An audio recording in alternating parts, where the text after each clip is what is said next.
The phone rang, sharp and sudden, slicing through the sleepy quiet of the care home in Kent. I reached for it with hands slower than they used to be. When I heard that voice, deep, unfamiliar in its formality yet achingly familiar in memory, my breath caught. "Mum," he said, "I've been in a bit of a tight spot lately. I was wondering, could you sell the house? Just for now. It's still under your name, isn't it? I could really use the money." I didn't answer right away. My eyes wandered to the window. Outside, a bare ash tree stood trembling in the winter wind, its branches stripped and silent. It looked how I felt. It had been over 2 years since Edward last visited. 2 years without a single call, not even a letter at Christmas. And now, the first thing he said wasn't hello. It was about money. Life at the care home moved in perfect, dull rhythm. Wake-up call at 7. Porridge and weak tea at past. Crosswords or crafts at 9. Lunch at noon. Bingo at 3. Supper at 5. Lights out by 8. I had followed that schedule for over 700 days. On the day I arrived, Edward had helped me in with my suitcase and said he would visit often. He had never come back. Sometimes, when I saw other residents sitting with their sons or daughters, I would turn away quickly, pretending to be interested in the notice board or the tea trolley. Especially when it was Mrs. Darlow across the corridor. Her daughter came every Sunday with flowers and scones and that curly-haired little boy who giggled like a songbird. I would watch from the hallway too long, just long enough for the ache to start in my chest. One of the younger carers, Megan, caught me once. "Missing your son again, Mrs. Carter?" she asked gently. I gave her a weak smile. "No, dear. Just tired eyes." My room was small. Neat. A single bed. A dresser. A desk with a peeling corner. On the wall, a photo from George and my 40th anniversary. We were laughing in that picture, arms around each other, foolishly happy. That photo was the last we ever took together. 6 months later, George dropped to the kitchen floor, clutching his chest. I stayed in the house alone after that. The silence got louder with every passing week. Edward and his wife, Helena, had moved to London. Said it made the commute easier. They didn't visit often. I understood, or at least, I told myself I did. Then came that icy January morning. I slipped in the bath, fractured my hip. Edward and Helena stayed with me for a month, just long enough to suggest a care home. "Mum, it's not safe for you alone anymore," Edward had said. "You'll be better off with full-time care." I didn't fight him. I didn't want to be the weight on his shoulders. So I came here. And now, after all this time, he called. Asking for £300,000. I told him, as steadily as I could, "Come back tomorrow, Edward. We'll talk then." Then I hung up the phone and sat in the stillness, my hands folded in my lap, heart ticking like an old clock. I stared at the ash tree outside. It was still standing. So was I. That night, I couldn't sleep. Not because of pain or the usual tossing that comes with old bones, but because of memories. They came back like flickers of a film reel, uninvited but relentless. I lay in bed staring at the ceiling, thinking of the house Edward wanted to sell. It was more than bricks and timber. It was the hallway where George used to twirl me around after Sunday roast. The kitchen where we danced to Elvis on the radio, George pretending he had rhythm. The garden we planted with tulips every spring, our shoes muddy, our hands full of life. Edward grew up in that house. He built his first toy train track on the living room rug. He threw tantrums in the hallway and learned to ride a bicycle in the front lane. He even carved his name on the underside of the dining table when he was 8. George was furious. I remember laughing quietly in the kitchen so Edward wouldn't see. How quickly children forget what was once their world. He and Helena moved to Islington 5 years ago. A shiny flat with no garden, no creaky floors, no memories. Helena didn't much care for our old home. A bit too dated, she once said, running a manicured finger along the wooden banister. Smells like dust and the past. But the past is what keeps you warm when the present grows cold. The next morning, the corridors buzzed as usual. Trolley wheels squeaked, breakfast trays clattered, and someone down the hall coughed the way old men often do. I dressed slowly, choosing my best cardigan, the navy one with pearl buttons. It had been years since I wore it. George used to say it made me look like a duchess. By 9, I was already in the small lounge by the reception. I sat on the edge of a firm armchair, watching the rain trickle down the window. The ash tree outside looked even lonelier in the wet. I waited. Not for Edward. For the courage to do what I'd decided overnight. When Megan brought my tea, she noticed the change. "You're dressed up today, Mrs. Carter." I smiled. Just felt like something different. She nodded, not pressing further, and left me with my thoughts and my lukewarm tea. At 11:10, I walked slowly back to my room, careful with every step. I opened the drawer and pulled out a thin black folder. Inside were old papers, land deeds, insurance, birth certificates, even our marriage license with a fading ink signature from 1964. Beneath it all, a letter. Unopened.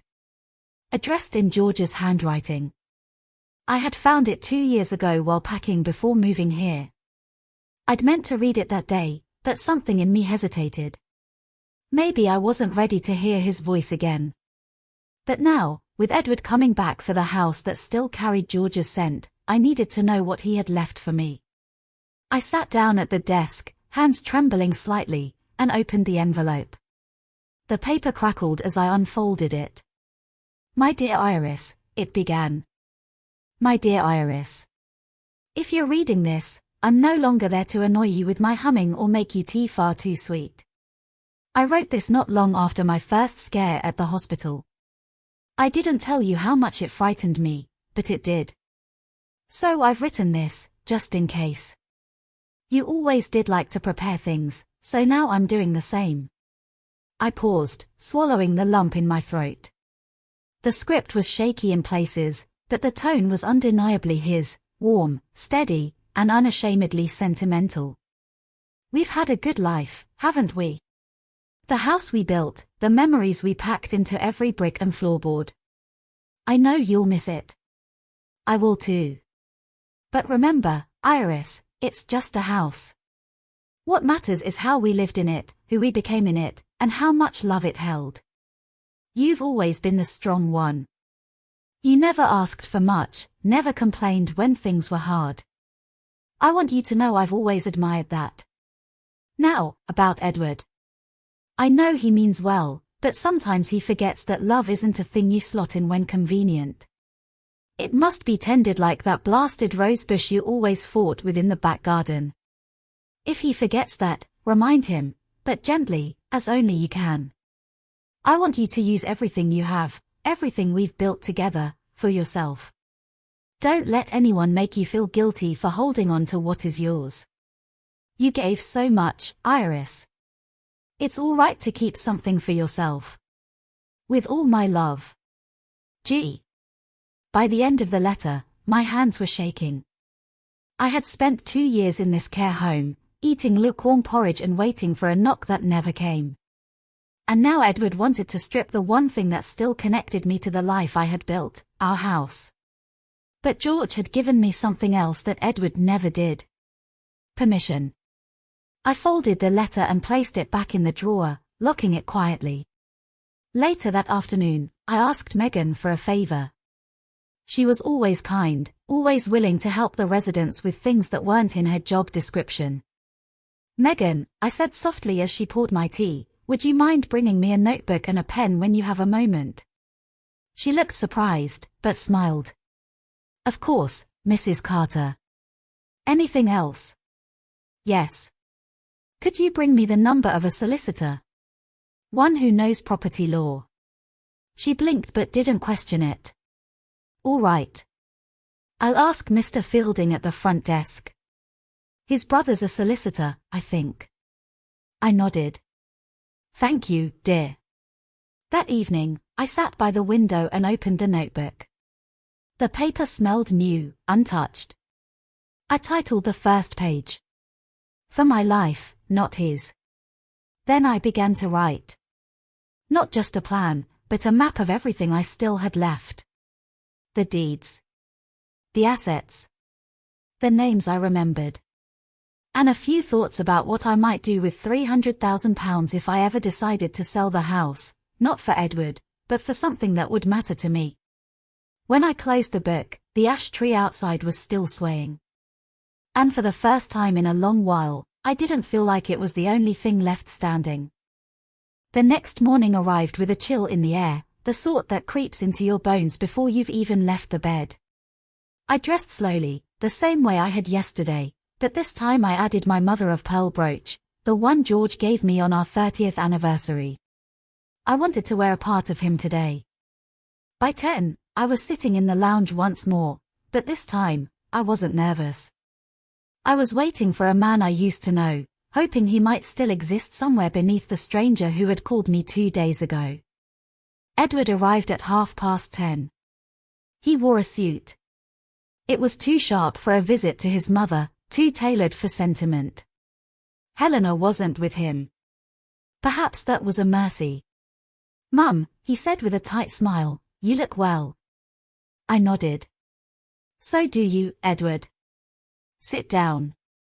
He perched on the edge of the armchair across from me, glancing briefly around the room as if it embarrassed him.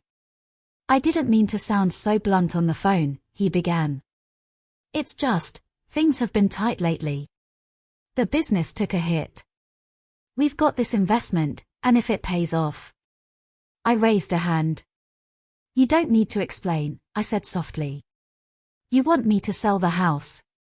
He blinked. "Yes." There was a pause. The room was quiet but for the ticking of the wall clock and the faint murmur of a radio down the corridor. I studied him carefully. He still had George's chin, but the rest of him had changed. The boy who once brought me dandelions in a jam jar had turned into a man who looked at his mother like a transaction.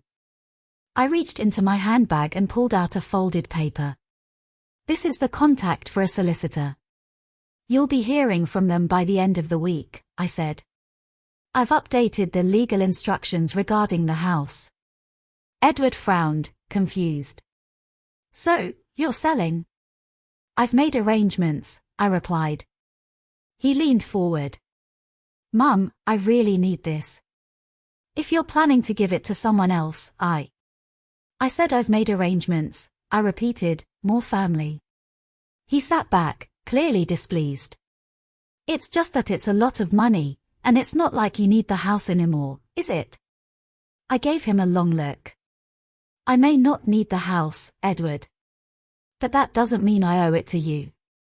He looked as though I'd slapped him. "Come on, Mum. I'm your only child." "You are?" I said. "And you've chosen to be a stranger for 2 years." He opened his mouth, then shut it again. The silence stretched. Then, after a moment, he stood. "Well," he muttered, "I suppose I'll wait to hear from the solicitor then." I nodded once. "Yes, you will." He didn't kiss my cheek. He didn't even say goodbye. Just turned and walked away. I stayed there for a while after he left, listening to the wind outside. Megan passed through and noticed my empty teacup. "Shall I get you a fresh one?" I smiled gently. "That would be lovely, thank you." As she walked away, I reached into my handbag again and touched the notebook I'd hidden inside. There was still more to write. 2 days passed. I spent most of them writing. Not poetry or diary entries, no, this was practical writing. Numbers, dates, names of people I hadn't spoken to in years but remembered with surprising clarity.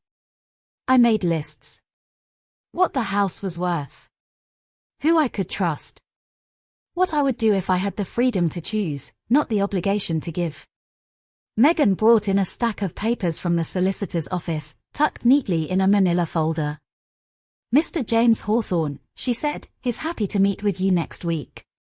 Shall I book you in for Tuesday?" I nodded. "Yes, please." Then I made a note in my little notebook. "Tuesday, start the process." I hadn't told anyone yet, not even Megan, what I was really planning. But I had decided. I wasn't going to sell the house for Edward. I was going to sell it for myself. That evening, as I sat by the common room window, the rain softened to a drizzle. A robin perched on the fence outside, feathers puffed against the cold. Everything felt oddly peaceful, even with the weight of so many thoughts. Then, just before supper, someone knocked on my door. That in itself was unusual. Most of the nurses didn't knock. They just called your name and came in. But this knock was gentle and uncertain. "Come in," I said. The door creaked open. It was Helena. Of all people. She looked different than I remembered, tired, without her usual sharp makeup or heels. Her coat was damp at the shoulders, and she held a cloth bag tightly to her chest. "Hello, Iris," she said. I raised an eyebrow. "Helena. You've come." She nodded, glancing around the small room. "May I sit?" I gestured to the chair near the foot of my bed. She sat, smoothing the front of her coat. For a moment, neither of us said anything. Then she reached into her bag and pulled out a tin. It was the old biscuit tin I kept in the kitchen for years, the one with a painting of a windmill on it. She placed it carefully on my lap. "I thought you might want this," she said. "I found it at the back of the pantry. I didn't know if you still remembered it." I opened the lid. Inside, tucked among some old recipes and crumpled receipts, was a tiny bundle of photographs. Ones I thought had been lost. Edward as a baby, George holding him on the porch. A photo of our garden in full bloom, tulips and foxgloves climbing the fence. My throat tightened. I hadn't seen these in years. "I didn't come to talk about money," Helena said softly. I realized I've never really said thank you. For everything. You were kind to me when I didn't always deserve it. I looked at her carefully. There was something genuine in her voice. Something I hadn't heard before. "I don't know what Edward told you," I said. She shook her head. "Enough. More than I wanted to hear." Then she stood. "I should go. I just wanted to give you that." As she reached the door, she hesitated. "I'm sorry, Iris." She said it quietly. But it lingered in the air long after she left. I sat in my chair for a long while, the biscuit tin in my lap, the photos spread out like memories breathing again. Not everything had been lost. Not yet. Tuesday arrived with skies the color of pewter and a steady drizzle tapping the windows like a quiet reminder. I wore my wool coat, the grey one with the satin lining, and pinned George's brooch to the lapel. Megan insisted on helping me with my hair that morning, said I looked like a woman with purpose. She wasn't wrong. James Hawthorne's office was in town, tucked between a bakery and a flower shop with sagging window boxes. It smelled faintly of paper and old wood, and the walls were lined with certificates and faded photos of sailing boats. He stood when I entered, offering his hand with an ease that felt genuine. "Mrs. Carter," he said warmly, "please, have a seat." We spoke for over an hour. I told him about the house, the deeds, the memories, though I left most of those out loud and kept them folded neatly inside. I explained my intentions, the urgency that had awoken something in me. Not revenge. Not bitterness. Just clarity. He listened closely, never interrupting, only asking when he needed to. Then, finally, he nodded. "You've every right to decide how this is handled," he said. "Do you have any immediate plans for the proceeds, should you decide to sell?" I hesitated. Then I smiled. "Yes. but not the sort Edward had in mind. I left his office with papers tucked under my arm and a lift in my step I hadn't felt in years. Megan met me at the care home door with her usual bright smile. "Well?" she asked. I handed her a tulip from the shop next door. "Good day," I said. "A very good one." That night, I sat in my room with a warm cup of tea, the biscuit tin on my lap once again. This time, I added something new, a printed draft of my will, recently revised and witnessed. I placed it carefully beneath the photographs and closed the lid. Then I picked up the notebook and wrote 3 words. I chose this. The days after the solicitors' meeting passed quietly. I returned to my usual routine, morning tea, crossword puzzles, a walk in the garden with my stick. The ash tree outside had started to bud again, tiny signs of spring showing their faces in the chill. Even in stillness, things continued to grow. Then, on Friday afternoon, just before supper, I asked Megan to post a letter for me. It was addressed to Edward. "I can give it to him next time he visits," she offered. I shook my head. "It's better this way." She nodded and took the envelope, not asking any questions. Megan was like that, kind without being intrusive. The letter was short, polite, measured. "Dear Edward, thank you for your recent visit. It was good to see you, though I wish the circumstances had been different. I have since consulted a solicitor and made final arrangements regarding the house. You may be disappointed. I understand. But I hope, one day, you might also understand my reasons. The house represents a life I shared with your father, a life I built with care, sacrifice, and love. I have chosen to use what remains of that legacy not as a bridge to the past, but as a doorway forward. I wish you well. Mum." I reread it only once before sealing it. It didn't need editing. It had taken me 76 years to learn how to say what I meant the first time. That evening, I ate dinner with Blanche and the others, laughing more than usual. I even asked for seconds of the apple crumble, which surprised everyone. Blanche raised her glass of blackcurrant cordial and tapped it against mine. "To whatever mischief you've been up to, Iris," she said with a wink. I smiled. "Just doing some tidying up." Later that night, as I prepared for bed, I looked around my little room. It was still small, still plain. But something had shifted. The air felt lighter. On my nightstand, the biscuit tin sat quietly, the weight of my life tucked inside it, not just in paper and photographs, but in the choices I had finally made for myself. Outside, the wind picked up, and the branches of the ash tree danced under the moonlight. The house was sold in May. It didn't happen all at once, these things rarely do. There were signatures, valuations, and more solicitor letters than I cared to read. But by the time the tulips bloomed along the fence and the grass thickened in the front garden, the house that George and I had built together belonged to someone else. I didn't go back to see it. I didn't need to. I had already said goodbye. Instead, I turned my attention to something new. Something I hadn't allowed myself to consider for years. Megan helped me research small charities. Ones that focused on elderly loneliness. I found one that arranged regular visits to care home residents who didn't have family. Volunteers who sat, played cards, asked questions. It was called the Listening Post. I liked that name.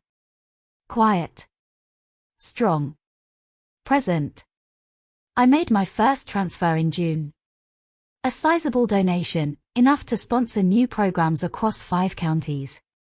A week later, I received a handwritten letter from the charity's founder, thanking me for the contribution and asking if I'd like to be kept informed about how the money would be used.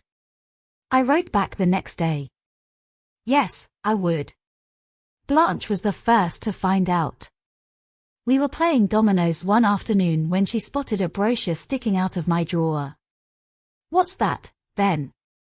she asked, always curious. I handed it to her. She read the cover, then gave me a slow, knowing smile. "Iris Carter," she said, "you sly old thing." I laughed, a full laugh from the belly. Word spread, as it always does in places like this. Within a week, other residents were asking how they could help too. A few still had savings. Others offered time or letters or ideas. One man, Arthur, offered to teach storytelling workshops. Suddenly, the quiet halls of Bramblecroft weren't so quiet anymore. One evening, just after supper, Megan knocked on my door. She held a small parcel in brown paper, tied with string. "This came for you," she said. Inside was a photograph. It showed a group of volunteers sitting in a circle with 4 elderly women laughing in the middle. On the back, a note written in gentle handwriting. "You made this happen." I placed it inside the biscuit tin, among the photos of George and Edward and our garden. That night, I sat at my window and watched the ash tree sway under a pale orange sky. My room, though small, no longer felt like a waiting place. It felt like the center of something. Something good.